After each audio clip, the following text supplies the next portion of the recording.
Let's keep calm and mother on. Mothering is way too important to do alone and way too serious to be serious all the time. My name is Christy Thomas, and I am here shoulder to shoulder with you, mothering and enjoying life together. This is the podcast where you can focus on being mindful and taking a deep breath with me and learning new things so you can pause and savor the amazing life you already have. Today's guest is Dr. Jeannine Jannot, and she's an academic coach and the author of The Disintegrating Student, Struggling, Smart, Falling Apart, and How to Turn It Around. This episode is part of the March Madness series for moms, because watching your kid fall apart in school can really drive you mad. No matter the age of your kid, this episode is for you. Thank you, Chrissy. So great to be here. So I found you Googling books about students and how to help them in school, especially teen students. So let's just do a little background here of who you are and why you wrote a book. Well, I'm not an author. I mean, I guess technically I am, but that's not my vocation. So I wrote a book out of necessity and out of a passion I have for our students who are struggling today, including my own children. So I'm a mom of 3 kids, right now, 18, freshmen in college, 23 and 25. So I'm hitting that young adult space. But years ago, when my youngest was in elementary school and my middle kid was in middle school and my oldest was in high school, I started teaching college. After just coming off teaching preschool, by the way. So, wow, what a big switch. I know.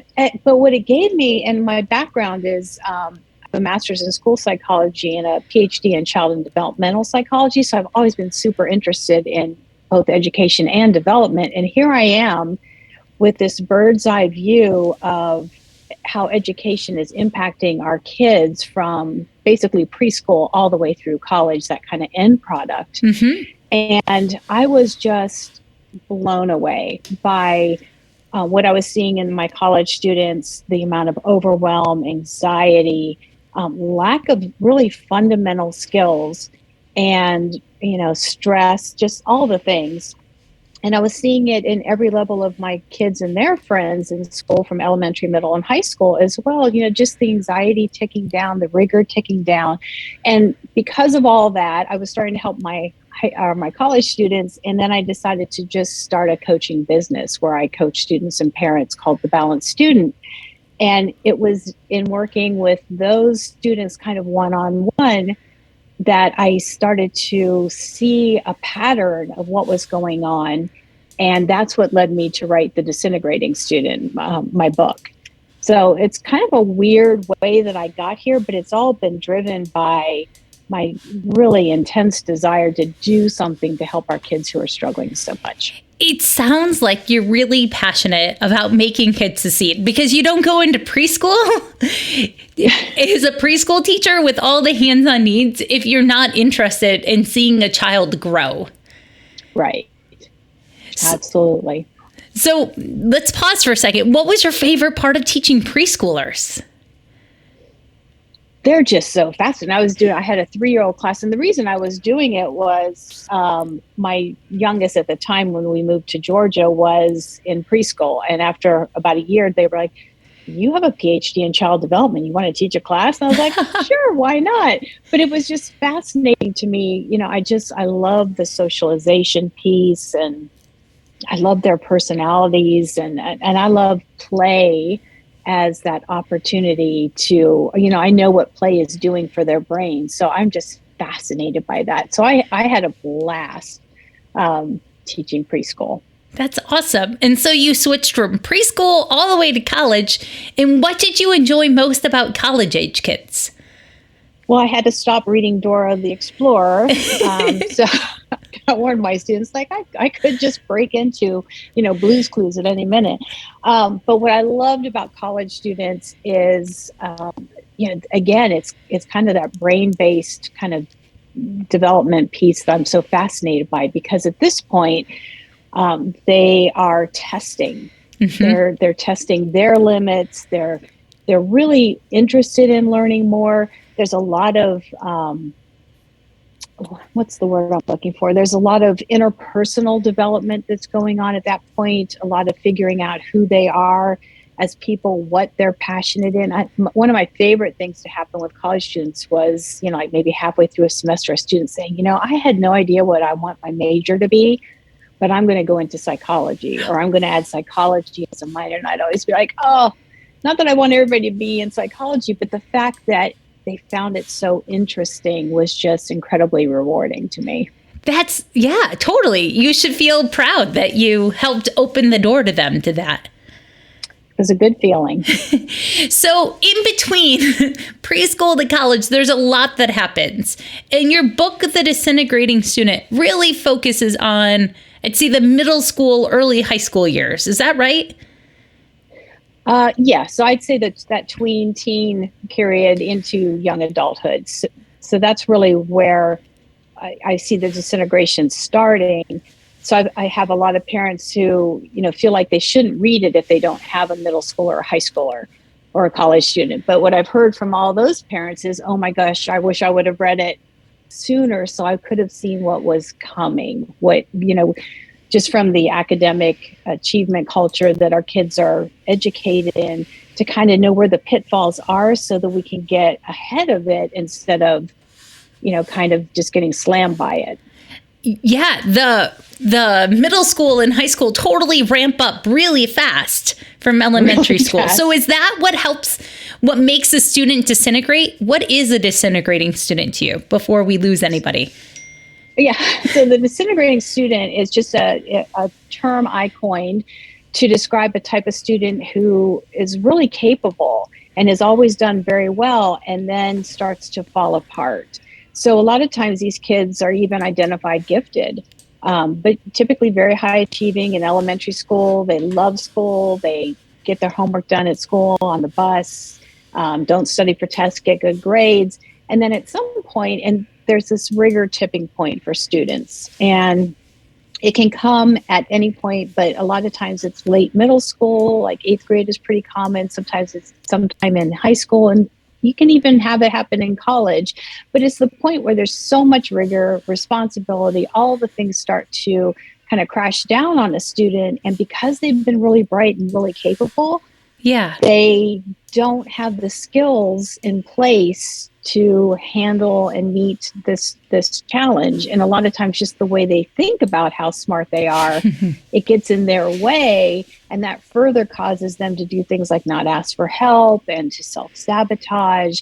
And so things just get bad fast. And that's the part, a lot of people with young kids might say, well, my kid's doing great. They love school. It's going to be good. Which is awesome. Yep. All disintegrating students at some point were that kid. So that's kind of why I'm really more interested in a lot of people who don't have kids who are disintegrating, actually being aware of what may happen down the road. Yes. One of my favorite parts of reading this book was realizing what habits of mine might lead to a kid thinking that they have this fixed mindset and that it's not okay to ask for help, and or swooping in too early and not letting them pause and figure things out. It was really refreshing to know that was something that you also struggled with, which is part of why you wrote this book. I struggled with it. I still struggle with it. I mean, we are parents, and the idea that you get any quote unquote parenting book or listen to any parenting expert and you've got it figured out and it's all going to be smooth sailing. It does not work that way. This is hard. And, even for somebody like me who lives and breathes this, I make mistakes all the time and have, I wish I would have done that differently. But I do have a better understanding of, how to react to that, as far as like kind of owning, kind of respectfully dealing with my kids in a way where it's like, hey, I wish I had not said it that way, or I'm sorry, I've done X here, or, maybe I've helped too much when they didn't want me to, or whatever it is, being able to have that interaction with them that basically shows them I value our relationship more than I'm valuing, what they're doing academically, which is a hard thing to do as our kids get older. And I think right now, living in this 2-year pandemic and parents are feeling the pressure, we can pick up any sort of newspaper right now. And there's a story about how every kid is behind, right? And we're in a very academically driven culture. What does the academic culture lead this to happen? Are we so focused on academics as a country that we forgot that relationship matters? Yes. I mean, that's the short answer. Yes. So it is this achievement culture that has been developing over the past at least 30 years. Maybe we'll push in 40 years at this point. But and what I mean by achievement culture, because it sounds great, like, well, we want our kids to achieve. That's the whole purpose of school. We want our kids to do better than us. We want our kids to get great grades and go to those great schools. Why wouldn't we want that? Exactly. The problem is, over the years, we have redefined in this achievement culture what is considered success for our kids. And right now, it's data. So our kids feel like they're data points, because their whole job and how they approach school is to check the box. I need to get the A. I need to get the assignment in. I need to get the GPA of this. I need to take this many AP classes. I need this SAT, ACT score. I need to apply to 8, whatever their numbers are. Yep. That's the motivation behind them being a student. And what that has translated into is students who are just very apathetic about learning, because they don't see the value in it, because it's all about checking the box, getting the data point. Things like cheating have become very normalized and pervasive in the achievement culture, because it's a means to an end. Again, these students are very smart and practical. It's like, well, I don't really have time to do all this for 6 AP classes, but I can actually get the answers from this person. I can go on the internet and get the answers for this. They're being very practical, and they're also cheating to help each other, because they know how stressed out, their friend is, and they're going to get in trouble if they don't get something done. So it's a very interesting place we are right now. And the problem is, because it's a culture, it's influencing how we're behaving as parents. It's influencing how our kids are showing up as students. It's influencing how teachers are teaching, and all in it almost like an invisible hand, because we're immersed in the culture, so we don't always realize that our behavior is being directed by it. Mm-hmm. So, that kind of well-intentioned parenting of, checking on our kids' grades and looking in the portal and asking if they've done this, and, are you on top of that? All of that stuff, that is the fear that is coming to us from the achievement culture, saying your kid needs this or something bad's going to happen. And then we offload our fear onto our kids, which just further shuts them down and takes their motivation out. And again, what kids tell me is, my parents care more about my grades than they do me. I hear that all the time. It's not true. I've never met a parent who really did care more about the grades than they did their kid. But the reason our kids are saying that so much is because, just think percentage-wise, the amount of times when we talk to them that we're bringing up school stuff. It's really high. Have you done it? Yeah. So their brains are like little stat machines. So it goes, okay, percentage of time talking about school is a lot. That must be what's important to them. I mean, there's only so many hours, right? If your kids are at school for 7.5 hours, 8 with transportation, right? You don't have that many hours left. And you feel like you have to make sure that those things are done, because you don't want your kid left behind. But what ends up happening is we're prioritizing academics over our relationship with our kids. And I know a lot of parents feel this, and I felt this too. Yep. And it's a terrible feeling, because you're fighting there's this internal battle going on. At least this is how I feel. Of, I'm really, really worried about this thing. But at the same time, I know it's not helpful to you if I say something about this thing. I mean, my daughter who's in college was home yesterday for the first time in a little while, and I just couldn't help myself a few times. I was like, and she just gives me a look, and it's like, I know better. Sorry. It's good to hear that you still struggle with it, because here I am with she'll turn 14 in about 14 days. And in that kid, I know that I often step in it, saying the wrong things to that particular kid. And I'm like,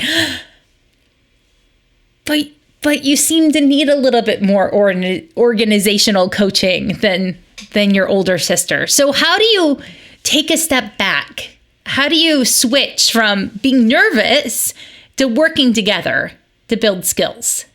There's a lot of pieces to that. So one piece of it is, first of all, we have to be honest with ourselves as parents and say, call it what it is. We're scared. Yep. We're worried. It's fear-based. Okay. So we have to kind of acknowledge that. It's really helpful to be vulnerable with our kids and make that explicit too. Again, we want to get rid of that idea that we care more about their grades than them. So by saying, look, here's the reality of school right now. And we need to talk about what is success for you, because it may not be 8 APs and having a almost 4.0 GPA.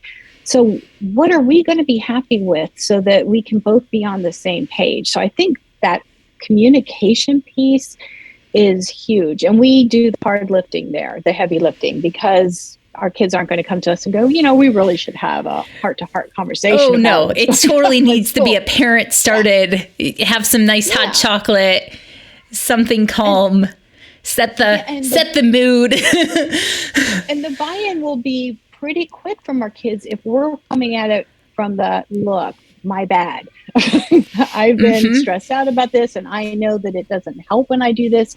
And when we start the conversation that way, they're all ears. They're kind of like, okay, I'm going to listen to what you have to say here.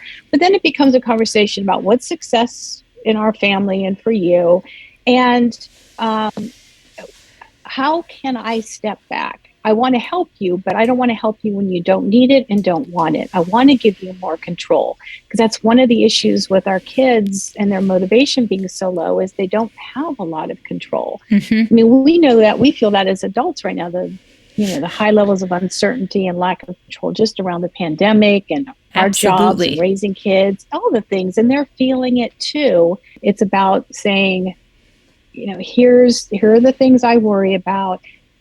How can you be in control of these things? And, it's not like I'm just stepping back and you're in charge of everything, but you start slow. It's like, okay, so I've been checking your grade portal at school every day, 3 times a day, 8 times a day. I mean, it's just, I've heard all kinds of things. I've heard lots of things from my friends group, right? There's a large variety of how different parents cope with the stress. Exactly. And so be honest about where you are with that, and then talk to your kid about, okay, so what if I looked at it once a week? Or what if we looked at it together on Sunday and you explain to me because kids get frustrated because their parents make a lot of assumptions about the stuff they see. Their parents see it before they do. There's a lot of problems surrounding being on our kids' portals too much. I'm so glad my mom didn't have access to that. Oh, me too. I can't imagine.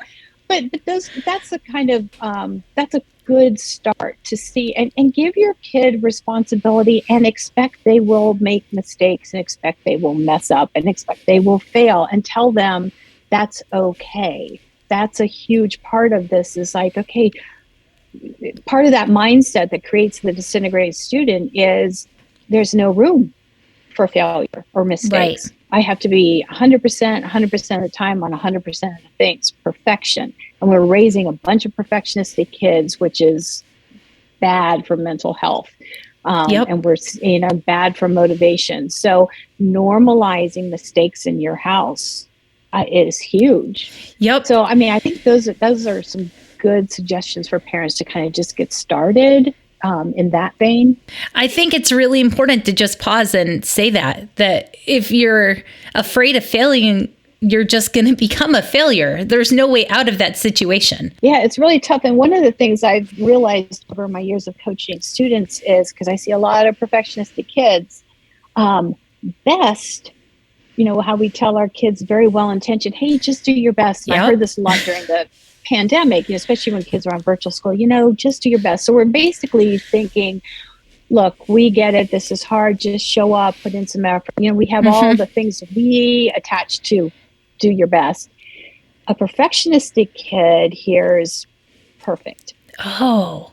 So best for them is perfect. Perfect is not possible, and it paralyzes them.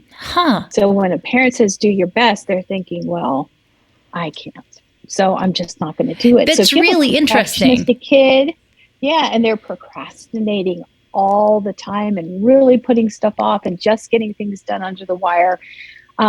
That's likely what's going on. So they really do become paralyzed by just the fear of not meeting the unreasonably high, and that's the key word, unreasonably. I mean, we want our kids to have high expectations, but when they're unreasonably high, then they avoid. They find ways not to start, not be able to do it. Exactly. Because it's really, really hard. So now I feel like I need to sit down and ask each of my kids, like go out on a date with each of them or go for a walk, right? Because I think the best conversations happen when we're side by side and not just staring each other down. Absolutely. And to ask them what best means to them, because it sounds like it could be a generational divide too. In some ways. Yeah, quite possibly. Again, it's just a thing we say. Yeah. It sounds so good. And I'm sure teachers say it all the time too. But, like I said, it's just been made pretty evident to me in working with so many students that it's not landing the way we think it's landing for them. Yeah, I'd really like to know now what my kids think of the word best and to hear what it unpacks to them. Because when I hear it, there's lots of grace and wiggle room of just trying.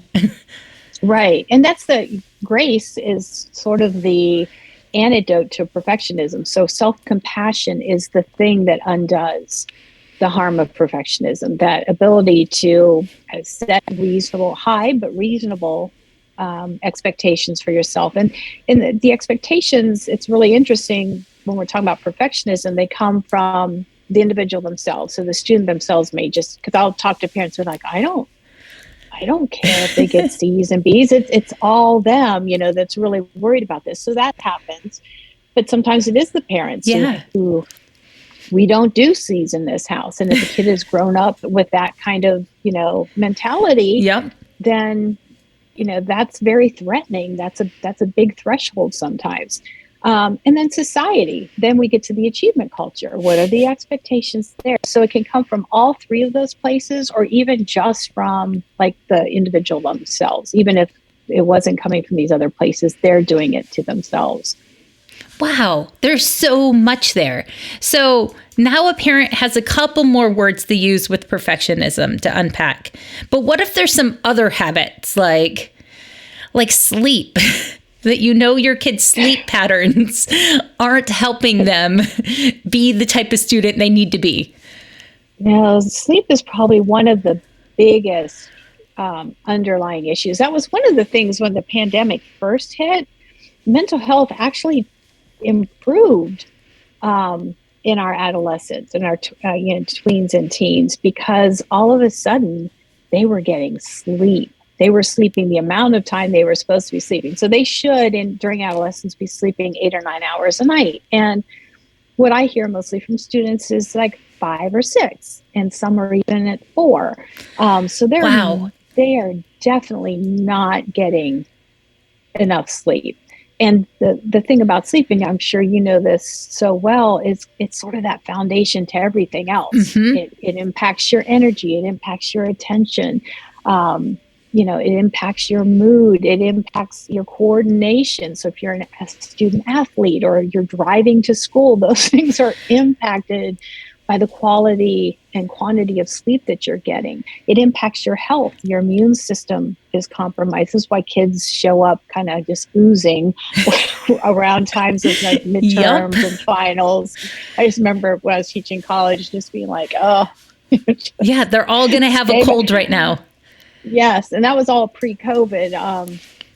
So I think there's a little bit of differences there now, but as far as just their immune system being able to fight things off. Acne is worse when we don't get enough sleep, skin conditions, things like that. So it's huge. It is huge. So I really take time with students to talk about sleep hygiene kinds of issues and talk to them about sleep. I think like a lot of people, grown-ups too. Yep.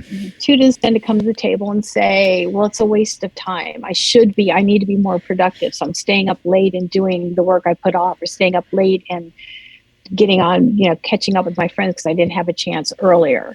Mm-hmm. And the problem with that is they don't realize what benefits they're getting from sleep. So that's when our brain actually gets its cleaning for the day. So the brain shrinks a little bit, cerebral spinal fluid comes up there, kind of washes all the garbage out. And so that's a good thing for the next day as far as being able to think clearly. But from a student perspective, I'm like, it's like study time, because this is when your learning and memory is consolidated that you experience during the day. So if you spent 2 hours studying, you get this extra, it's like steroids for your studying when you sleep on it. And they have no idea about that. So as long as they sleep enough. Right. Well, sleeping at all will be more beneficial than like staying up all night. Cramming. So sleep in general, but the longer they sleep, the more benefit they get from all the things that happen during the stages of sleep over, a period of 8+ hours. So, and I explain to them, I get into the nitty gritty about the sleep stages and stuff. And they're fascinated by it because they have no idea. They just think they're, lights out. Yeah. I don't think many adults actually know how sleep helps either. Mm-hmm. To explain it to my kids, I'd be a little bit lost. I know it's important, but to know it all, I don't. And when you get it, when you have adequate sleep and good quality sleep, you feel it. And then it's kind of like, oh, I get it now. But when you're constantly in that kind of sleep debt mode, I think you just feel like that's just the way I feel. How you write your book, you've got chapters about how parents can stumble, and then you've got ways that change. And then at the end of the book, there are 77 tips. And what I love most about the tips, one of your ideas is that to pick a couple and some of the areas that would help your kid, like time management or stress or study habits or sleep or mindset, and to work one-on-one with your kid with it. Or you could just pick one and model it and try it on for size 2.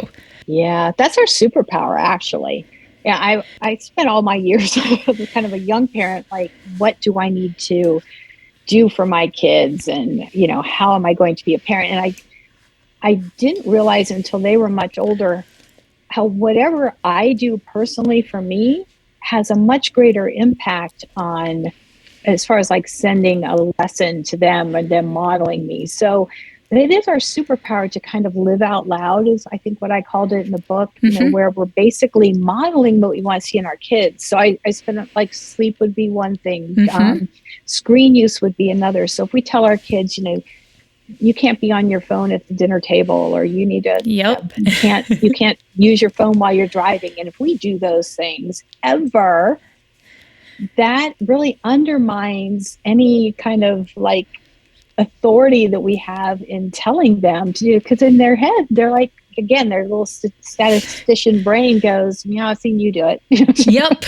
I'm sorting. Yep. I see that you don't walk the talk. Yep. Exactly. And that's really huge. And it's one of the places where I think when we talk about a student's mindset around school or just trying something hard, when they get in that place where they're avoiding challenge, they don't want help, they want to, get out of effort.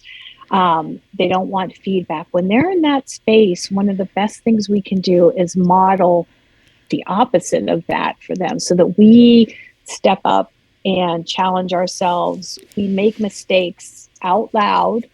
And, we ask for help. We admit our vulnerabilities, all those kinds of things. And our kids can see that it's okay, instead of the idea that as parents, we kind of show up and we're perfect. Yeah. And we're trying to convey that to our kids. And they think, well, that's the standard I have to meet. That's the expectation. Yep. My mom doesn't make mistakes. That's a tall order. So yeah, I think that's definitely our superpower. I love that that's the parent superpower in your view. I can totally stand behind that. It's good to practice being human in front of our kids and to learn how to try out these skills because we're all growing and learning. Absolutely. Forever, hopefully, right? Like my parents were visiting and my mom was explaining to one of my daughters something new she was learning. And I was like, I'm so glad that you're admitting that you still have something as a grandparent that is hard for you and that you're trying to fix. That's wonderful. That's wonderful. And our kids do notice. I mean, I remember my son, he's my oldest, so he's 25 now, but I remember he went off to college his freshman year and he started texting me pictures of he had started using some sleep app that was measuring the amount of sleep and quality of sleep. And he was so proud to like send me these pictures. And I was like, why is he doing? And it's like, oh, he's been watching me for the last several years, trying to get my sleep going. And I was talking about it all the time. And I'd be like, I'm a rock star on my Fitbit or whatever. Yeah. And I wasn't lecturing or pushing my kids to do it, but I was just saying how important it was to me and how helpful it was and, you know, the benefits I was getting from it. And he was paying attention, even though he's probably rolling his eyes at me at the dinner table when I was talking about it. Totally. He was paying attention. So that really demonstrated to me, yeah, they are watching. That is really good. Out of all the habits in your book, out of the 77, which one was hardest for you to learn how to do? Which one did you need to model the most and to give yourself room to practice? Ooh, that's a hard one. You can pause for a second and think.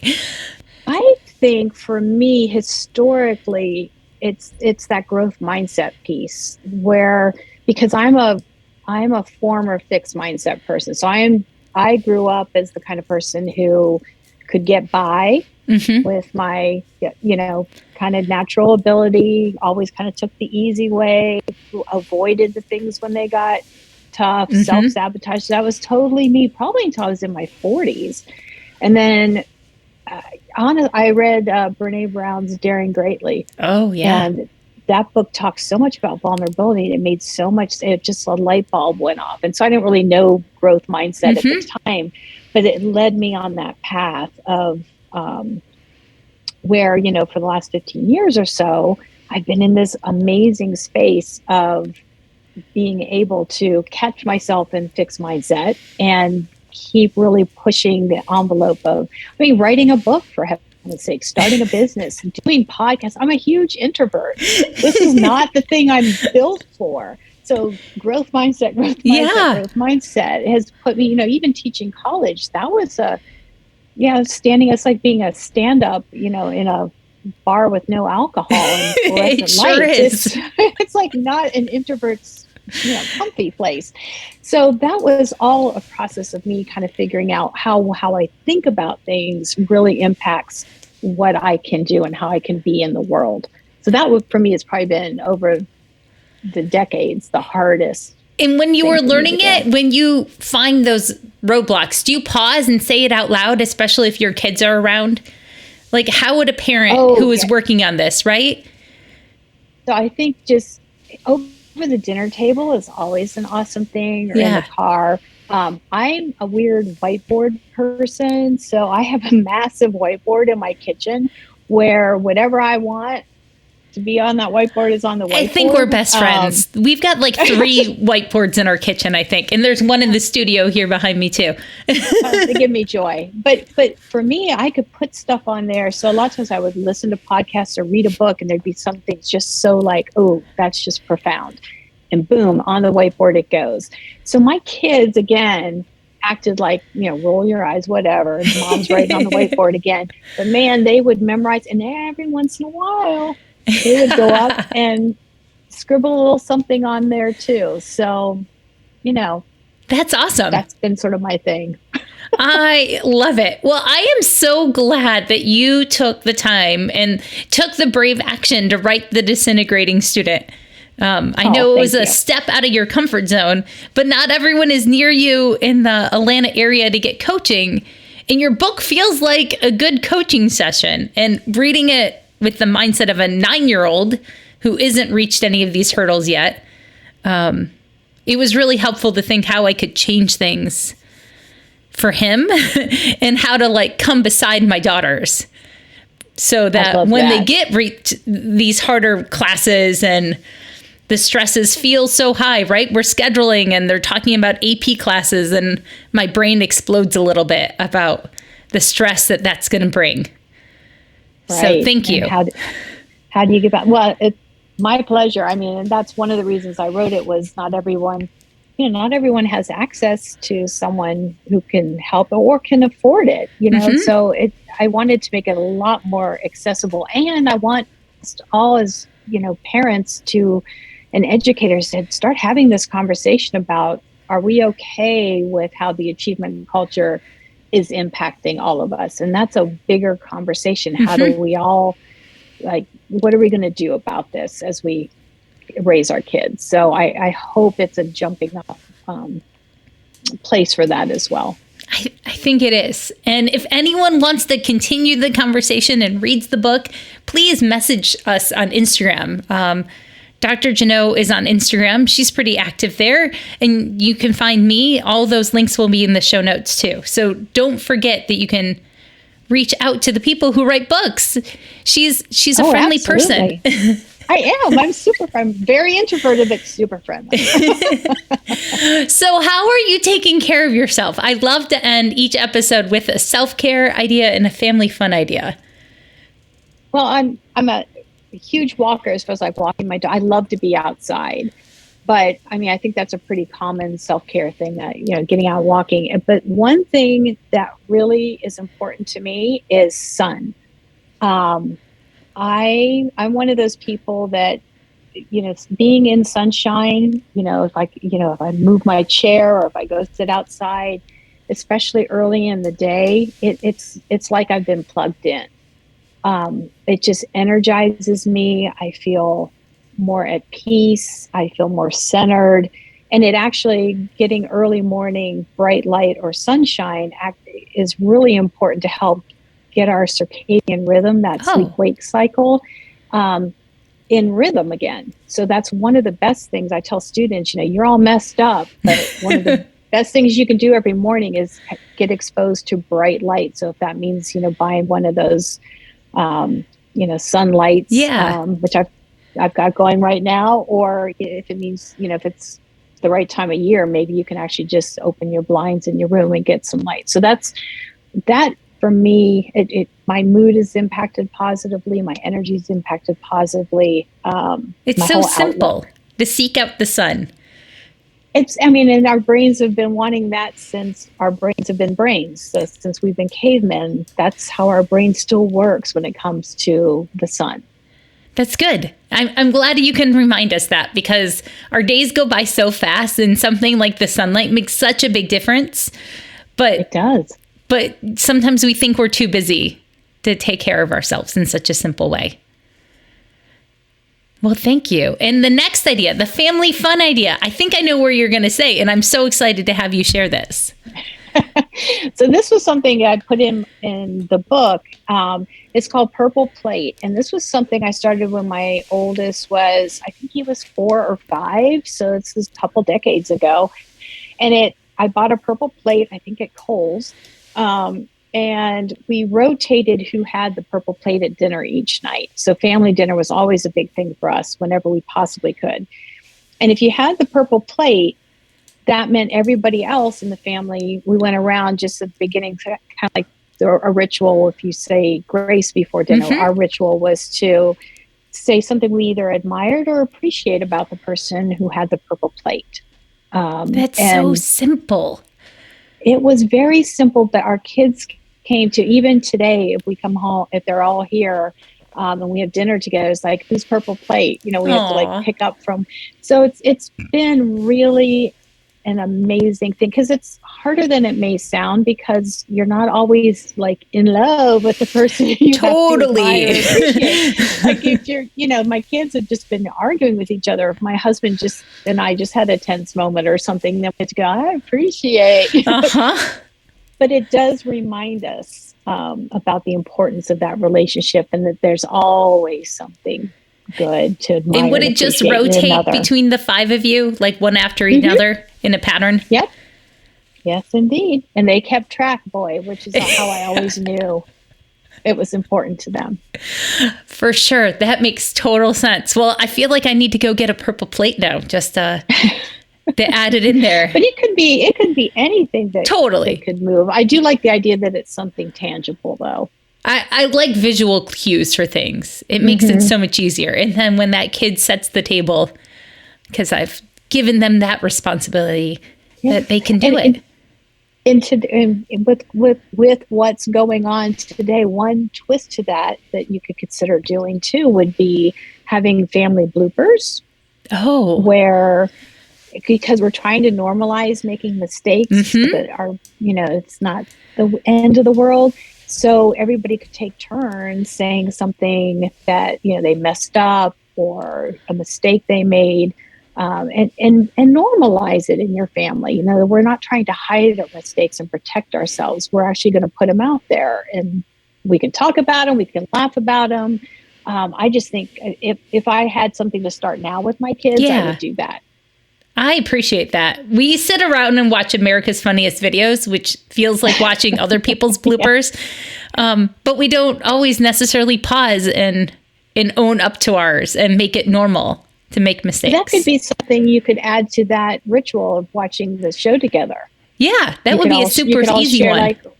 Because it's a natural transition, and it's been it's like, oh, they're making mistakes. What have we done? I like that. And you're already like in that good mood too, because you've been laughing and watching people fall. Right. Exactly.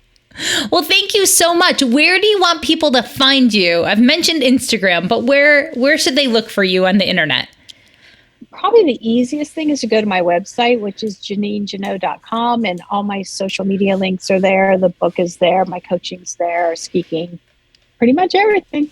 Excellent. Well, thank you so much. And everything is in the show notes, so you didn't have to take notes. And I am just so glad you're here. Thanks for being exactly the right mom for your kids. And thank you for writing this book for us.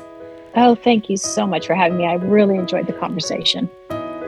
I hope you enjoyed this March Madness episode about disintegrating students and student achievement. Just know you're not alone.